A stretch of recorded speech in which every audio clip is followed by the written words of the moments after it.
All MU freshmen are invited to walk through the columns towards Jesse to start their MU career. After working hard to get a degree, seniors walk back through the opposite side of the columns to signify the end of their time at Mizzou and the start of the next chapter in their lives. Now, if you were sitting at home watching the Chiefs thinking they had it all but wrapped up in that second quarter, don't kick yourself too much, because that 18-point comeback by the Bengals ties the record for biggest comeback in a conference championship ever, NFL history.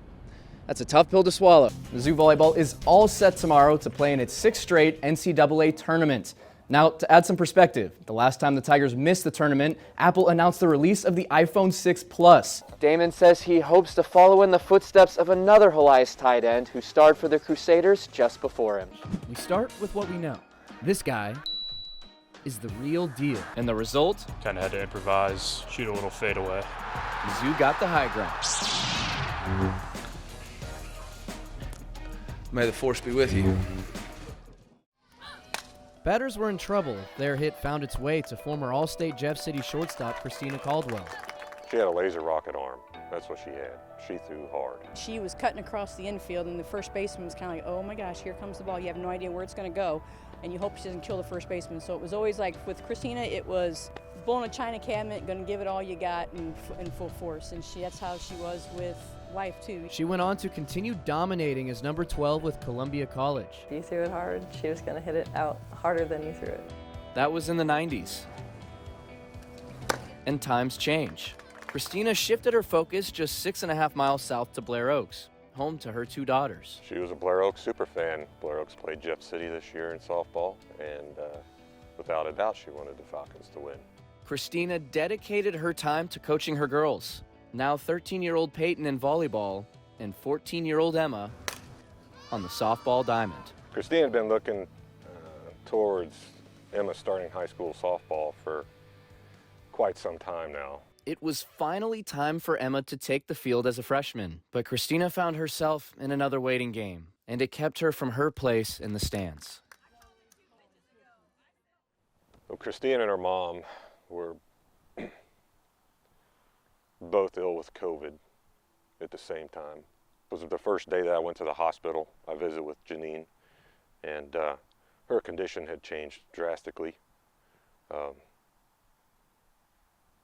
Than just a few days earlier. Christina's mom, Janine Jones, died from COVID-19 complications on September 2nd, 2021. She was 59 years old. Christina, only 40 years old, had to be put on a ventilator with pneumonia, fighting for her life. And there were good days where she progressed well, and then there were days that she didn't progress well. But I never lost hope and never believed for a second that she wasn't going to be able to recover. After a 35-day fight, Christina died in the hospital, 12 days after her mom.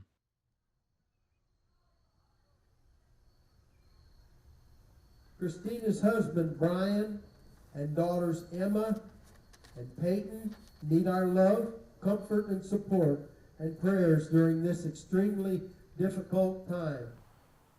So I'm grateful that I didn't get sick.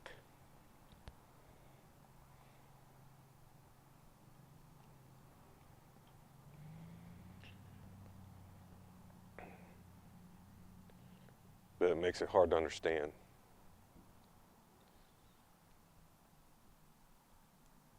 It makes it hard to understand the effects on people with this virus. Janine and Christina were probably one of the tightest mother and daughter combos that I know. Close with her mom and close with her husband and 2 kids, who cherish their memories of Christina.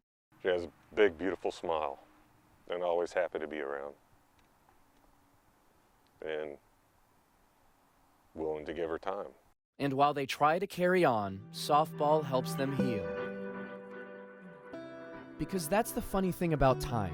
The more of it you give up, the longer you stay in the minds of those around you. And the Mid-Missouri community has not forgotten about number 12. These aren't our team colors. This was her favorite color, was red. The coaches, we've all got Christina's number on the back of our jerseys. And what an amazing way to start a conversation about my friend than to have somebody ask me what impact others really means. I reached out to Brian, and I really wanted to frame her jersey. I watched YouTube a lot, and I figured out how to frame it, and you know, I was able to do it myself. And a championship won by the Blair Oak softball team gave the Caldwell family a moment of joy. After the championship game, you know, I think she was proud, you know, proud of the team. The players were proud to have Emma on the team, supporting us in whatever way she could. She was my best friend, and she meant a lot to me. She is the reason why, you know, why I'm still here. They will never forget the mom, player, and coach that they lost. She's always with me, even though I can't physically see her or hear her, she's still with me. She loved life. She loved her family, her kids, and she showed it every day. And she lived with a smile on her face, and she'll always be remembered. Sports. The pass defense is weak. Mahomes turns the ball over too much. The league is no longer afraid of the Chiefs. All things fans were hearing after Kansas City started the season 3-4, including a loss at home to the Chargers. The Chiefs responded in quick order, though, winning 6 straight and giving up a league-best 10.8 points per game. They entered SoFi Stadium tonight red hot for a division rematch in Los Angeles. This one had a scary start. The Chiefs get a 4th down stop on the first drive, but the Chargers tight end, Donald Parham, hits his head hard on the turf. He was carried off on a stretcher and looked to be in some pain, but the game goes on and the Chiefs offense went right to work. It's fullback Michael Burton, who else, takes the handoff and jumps through the hole to give Kansas City an early 7-0 lead.